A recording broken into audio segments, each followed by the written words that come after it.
Bonsoir, bonsoir les gamins. Donc, on va continuer avec notre tutoriel encore. Donc, présentement, ce qu'on va faire, on va animer notre image Mario qu'on vient de mettre sur l'écran tout de suite.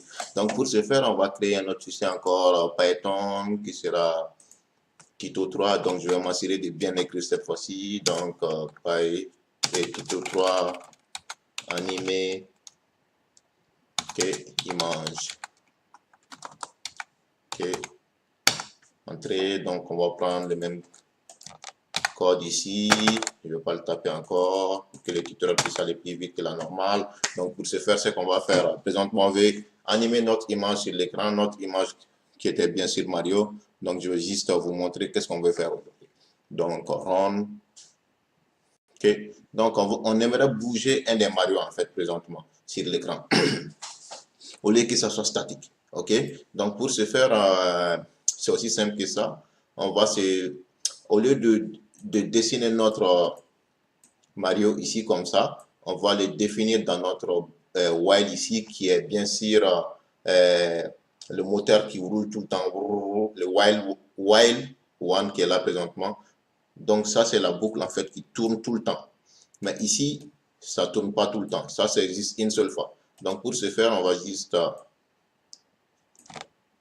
couper ça d'ici, puis on va le mettre en dessous de notre while, dans notre while bien sûr. Donc dans notre while, en Python, comme je dis, vraiment il faut s'assurer que votre code est indenté. Donc présentement, dans while, c'est cette ligne qui montre qu'on est sous while.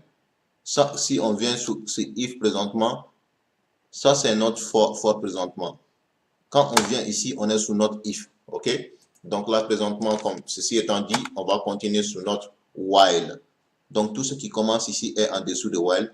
Tout ce qui est en dessous ici, qui commence ici, sur l'indentation, ça c'est en dessous du for présentement. Donc, cette code qu'on vient de déposer présentement, c'est en dessous du while. Donc, je ne vais pas m'attarder sur ça. Présentement, on va nous déclarer des variables en fait.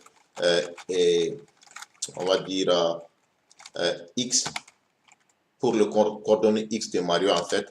Donc, x est égal à 0, y est égal à 0 également. Donc, ça, c'est la position de Mario, en fait, qu'on vient de déclarer présentement. Ce qu'on veut faire présentement, c'est de bouger un des Mario sur l'écran. Donc, je pense que je vais juste prendre cette Mario. Je vais juste mettre la variable de Mario qui est ici. Cette variable, je vais mettre x ici pour la position de x. Et puis y ici pour la position de y de cette Mario. Donc, ce que ça va faire présentement, on a x et puis y présentement, donc de variable 0, 0. Donc, cette Mario va être en position 0, 0 de l'écran. On va juste runner cette code pour vous montrer qu'est-ce qui va se passer. Donc, vous voyez, donc cette Mario est allée en haut. C'est cette Mario en fait, en haut, parce que en programmation, ce qui se passe en fait, le x et y, c'est en haut, en fait, c'est la position de y, ça pointe vers le bas. La position de non, x pointe vers le bas et puis y pointe comme ça en fait. C'est pas la position normale comme ça en fait, comme vous le savez, du repère en fait. Cet repère est à peu près, je sais pas comment je vais, cet repère est à peu près comme ça présentement. Vous voyez, donc ça c'est x, ça c'est y. Vous voyez, c'est ça le repère. En tout cas, j'essaie de faire le maximum pour vous expliquer comment ça marche en fait. C'est pas trop compliqué, c'est pour ça que le Mario est parti en haut.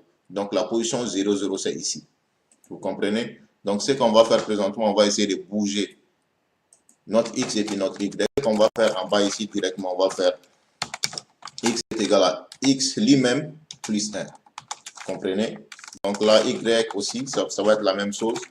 Y est égal à y lui-même plus 1. Vous voyez donc, x est égal à 0. Quand on ajoute 1 là-dessus, ça va être la position 1, 2, 3, ainsi de suite. Donc, on incrémente ici. C'est ça qu'on fait.